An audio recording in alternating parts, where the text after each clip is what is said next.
Buenos días a todos. Es un gusto nuevamente estar aquí compartiendo las enseñanzas maravillosas sobre nuestro Dios y sobre lo que Él quiere para nosotros. Este día, el tema es la bondad de Dios. Vamos a ver qué dice la Biblia acerca de la bondad de Dios. En primer lugar, veamos qué es bondad.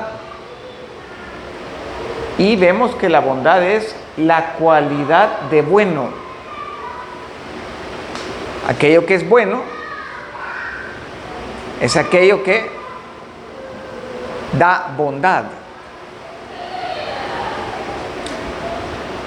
Decimos también que la bondad es la tendencia natural a hacer lo bueno, ¿verdad? Algo o alguien que es bueno, naturalmente todo lo que hace es bondadoso. Bien fácil, ¿verdad?, de entender.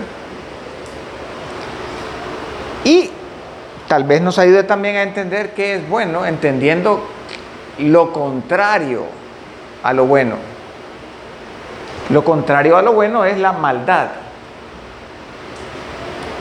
¿verdad? Entonces aquí tenemos de lado está la bondad y del lado contrario está la maldad. Alguien que es bueno no puede tener maldad y viceversa. Entonces ya con esto vamos a avanzar y a conocer a Dios en este tema. Y podemos decir que Dios es bueno. Dios no tiene que esforzarse por ser bueno. Él es bueno. Todo lo que hace es bueno. Ese es uno de sus atributos. A veces nos confundimos cuando vemos lo que ocurre alrededor en el mundo donde vivimos. Y queremos nosotros entonces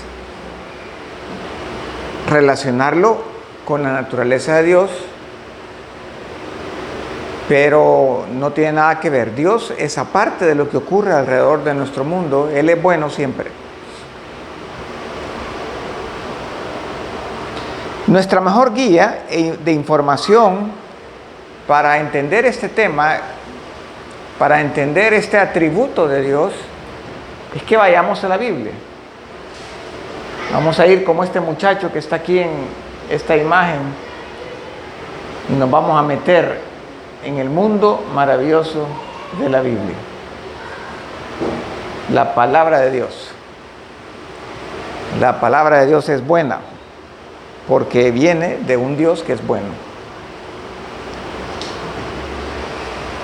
Veamos qué dice la Biblia, por ejemplo, en Lucas 18:19. Jesús mismo dice: ninguno es bueno sino solo Dios. Esto se lo dice Jesús a este hombre rico en esa plática famosa, donde después de que Jesús le contesta a su pregunta, el rico se va, triste porque no puede soltar sus riquezas.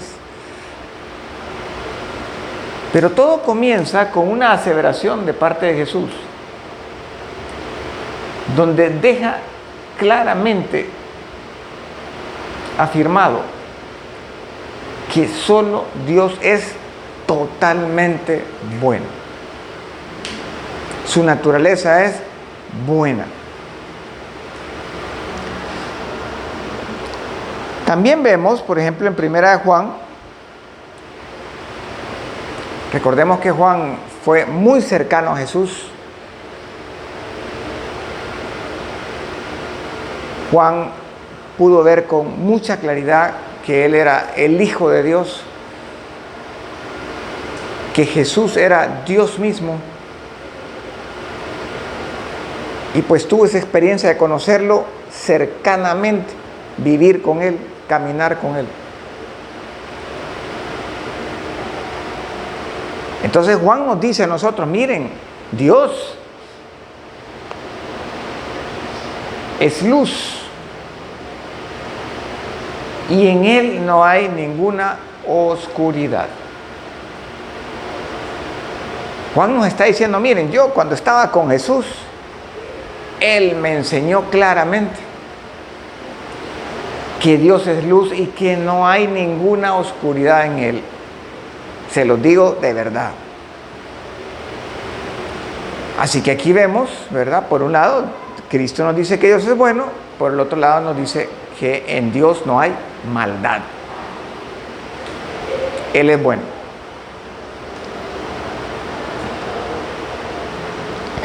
En el Salmo 119:68 vemos algo más. Aquí vemos que Dios únicamente hace el bien. Vean lo que dice el Salmo. Dice, tú eres bueno y haces únicamente el bien. Enséñame tus decretos. Aquí el salmista, Esdras, supuestamente es el que escribe el Salmo 119, nos está diciendo, miren, yo les puedo decir con seguridad que Dios, cuando actúa, solamente hace lo bueno. Ustedes pueden tener esa confianza que cuando Dios actúa alrededor de ustedes, Él está haciendo lo bueno. Así que Dios es bueno, ¿verdad? Eso nos lo dice Jesús y Juan. Y ahora también la Biblia nos está diciendo que Dios, cuando actúa, solamente hace lo bueno. Él es y Él hace lo bueno. En Génesis capítulo 1 vemos una escena maravillosa de Dios actuando. Haciendo cosas en el universo. Y después de 6 días de estar trabajando y creando cosas y seres vivos, Él viene y ve todo lo que ha hecho y Él mismo dice, entonces Dios miró todo lo que había hecho y vio que era muy bueno. Así que Moisés, cuando escribe Génesis y nos pinta ese cuadro, nos está diciendo algo muy íntimo en los pensamientos de Dios. Que Dios, cuando actúa, solo hace cosas buenas.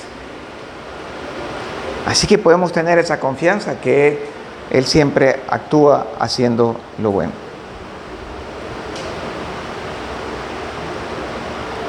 Dios es el que le da sentido a la vida. Y Él asigna un propósito a todo. Todos nosotros hemos venido a este mundo con un propósito.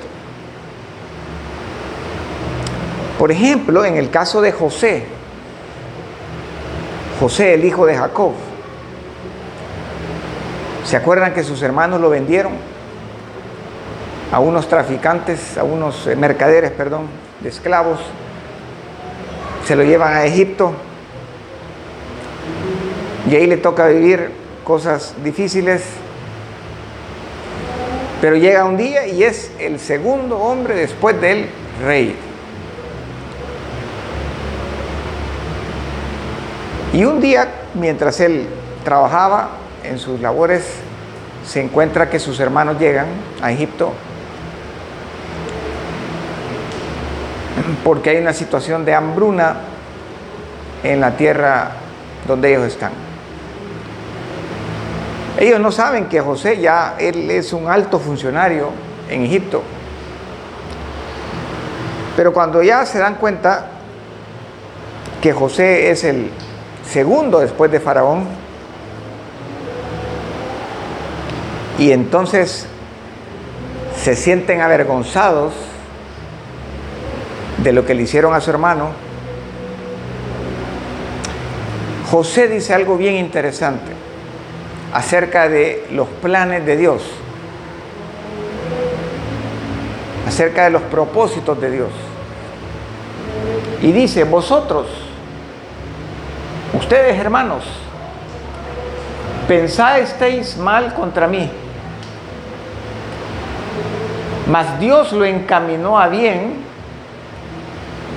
para hacer lo que vemos hoy,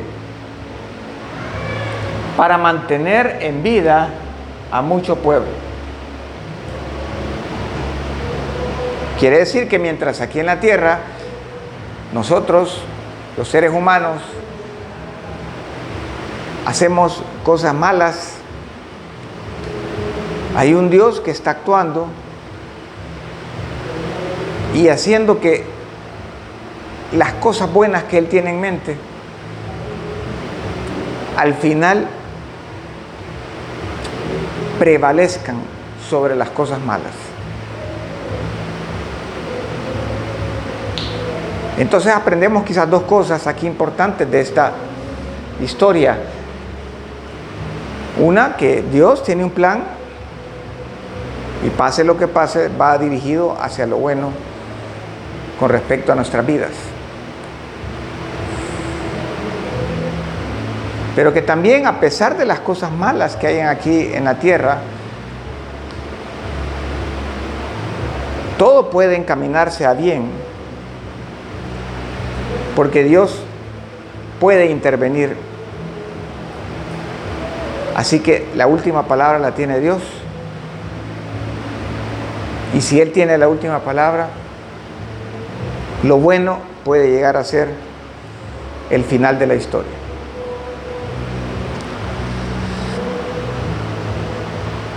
Muy bien, viendo que la Biblia dice que Dios es bueno,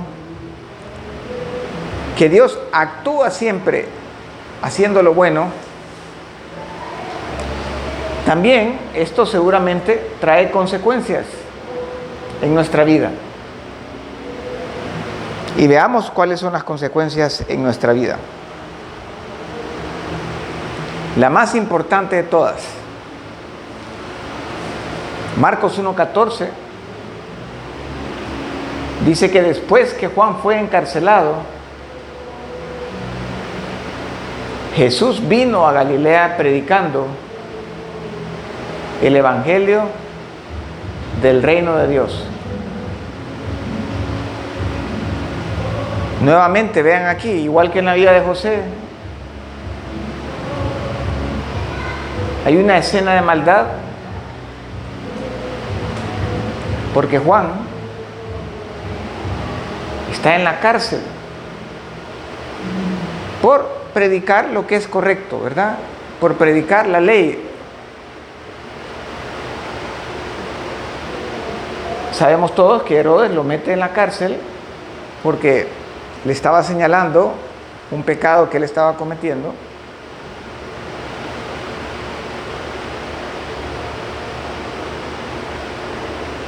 Pero en medio de esa escena que afecta a uno de los hombres más admirados en la palabra de Dios, Juan el Bautista,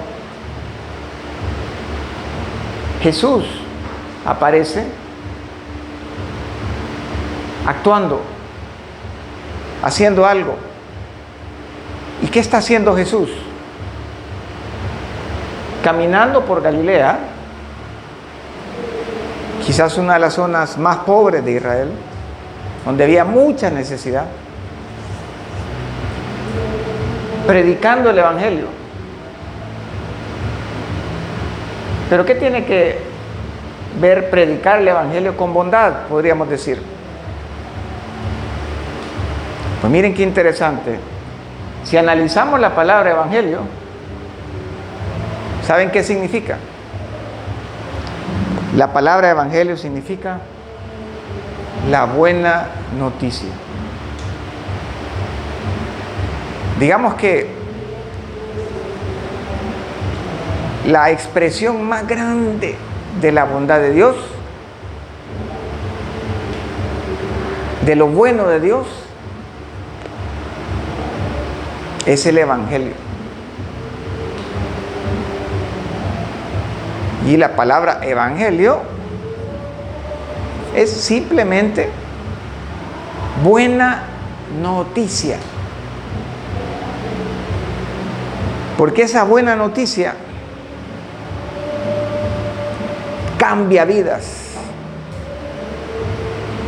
La gente pasa de la oscuridad a la luz por el Evangelio. Por esa buena noticia, la gente un día de tener un cuerpo que sufre la enfermedad, un día tendrá un cuerpo que nunca más sufrirá enfermedad. Y por esa buena noticia, una persona que hoy no puede tocar a Dios y ver a Dios con los ojos que tiene en su cuerpo, un día estará viendo a Dios cara a cara por toda la eternidad. Entonces, el Evangelio es la consecuencia más grande de la bondad de Dios. Y si creemos en ese Evangelio, afectará totalmente nuestra vida para bien. Así que la consecuencia más grande de la bondad de Dios con respecto a nuestra vida es que ha traído salvación. Sin el Evangelio nos estamos ahogando. Y el Evangelio nos trae el salvavidas que nos permite salir del mar donde nos estamos ahogando.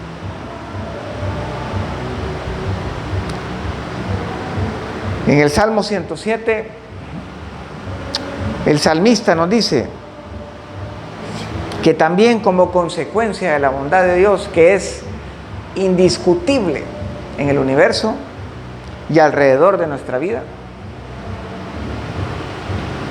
la persona tiene que, dice aquí, den gracias al Señor porque Él es bueno, porque su amor es eterno. Entonces, la segunda gran consecuencia de la bondad de Dios en nuestra vida es que tienen que salir de nuestra boca palabras de agradecimiento a Dios. Es importante eso en nuestra relación personal con Él, agradecerle por la buena noticia, agradecerle porque Él es bueno, porque su amor es para siempre. Lo natural es que los hombres nos olvidemos de agradecer a Dios y solo pensar en lo bueno que somos y lo que podemos hacer nosotros. Pero el verdadero amor de parte nuestra hacia Dios se manifiesta haciendo un esfuerzo por reconocer su amor, su bondad para con nosotros.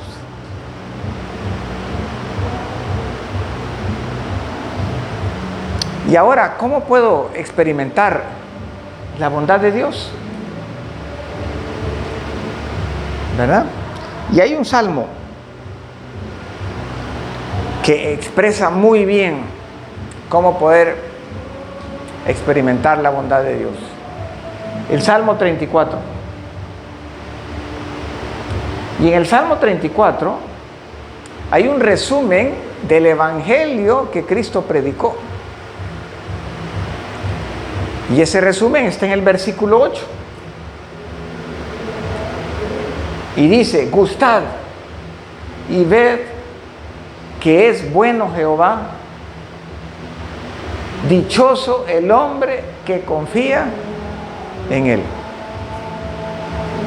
¿Verdad? Miren, increíble, pero ya el evangelio se estaba predicando con mucha claridad por estos hombres que todavía no conocían a Jesús personalmente. Porque aquí habla de confiar, eso es fe, ¿verdad? Fe. Y aquí habla de tener fe en Jesús, en que pues es Dios, es Jehová, aunque no está el nombre Jesús aquí, pero Él es el mismo, es Jehová.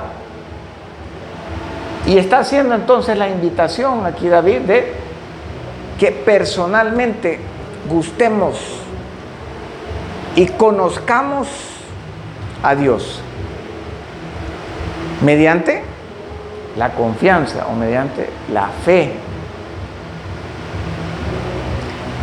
En el contexto de ese salmo, nosotros nos damos cuenta que David acaba de pasar una situación bien difícil.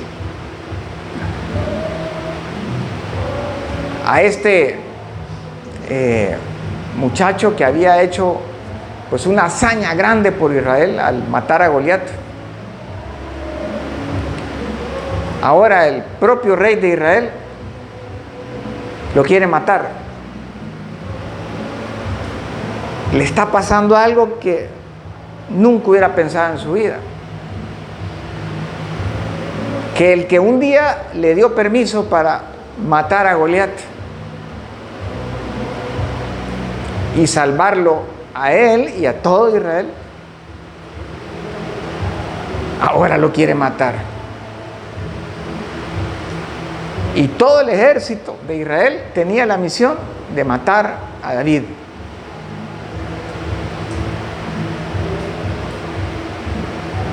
Así que hoy David le toca andar huyendo. Y en una de esas, para poder huir de la muerte, entra en territorio enemigo, en el territorio de los filisteos. Lo capturan y lo llevan delante del rey de los filisteos.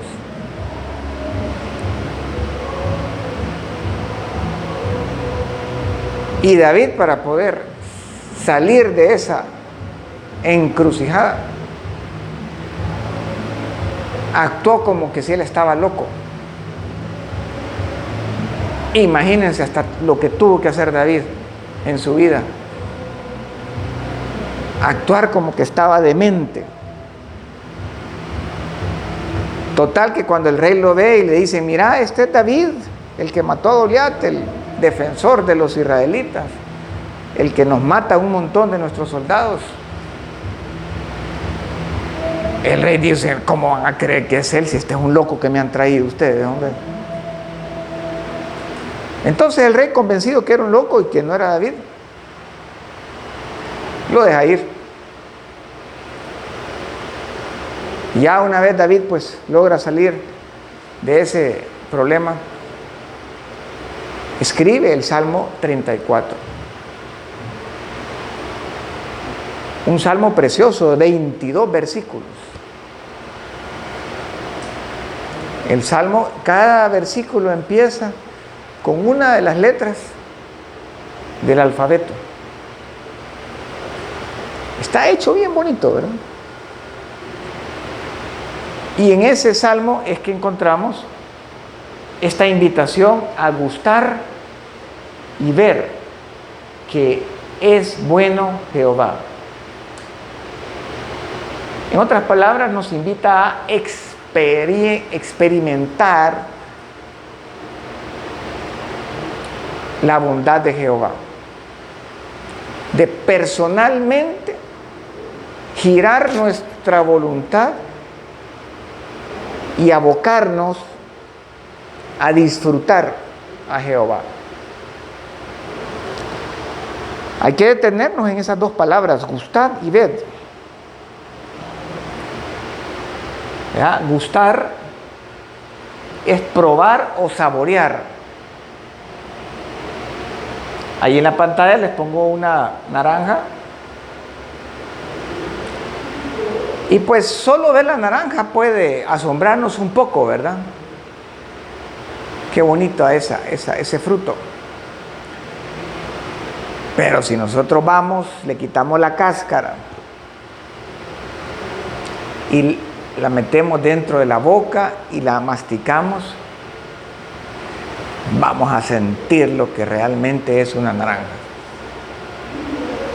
A eso está invitando David a todas las personas, a que prueben, ¿verdad? Que tomen una decisión personal por experimentar la bondad de Dios. La palabra ver tiene que ver con entender o percibir. Entonces yo puedo ver una fruta y pues sé que es una fruta, sé que es de un color, como en este caso anaranjado, puede ser rojo, en caso de una manzana, y puede traer a nuestra mente, ¿verdad?, una sensación de algo bueno. Pero no conocemos todo lo que es ese fruto hasta que lo probamos. Entonces, gustar y ver tiene que ver con probar algo para que entendamos lo grande, ¿verdad?, que es eso. Así que eso es lo que el rey David está queriendo, que todos nosotros, todas las personas, experimenten, que gusten y vean a Dios.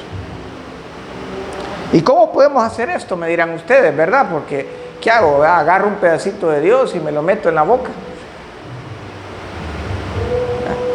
Bueno, en primer lugar hay que tomar una decisión de tomar algo, ¿verdad?, y traerlo a la boca. Y la segunda es hacerlo. Muchas veces nosotros vamos en la vida y no pensamos en quién ha creado los árboles, ¿verdad?,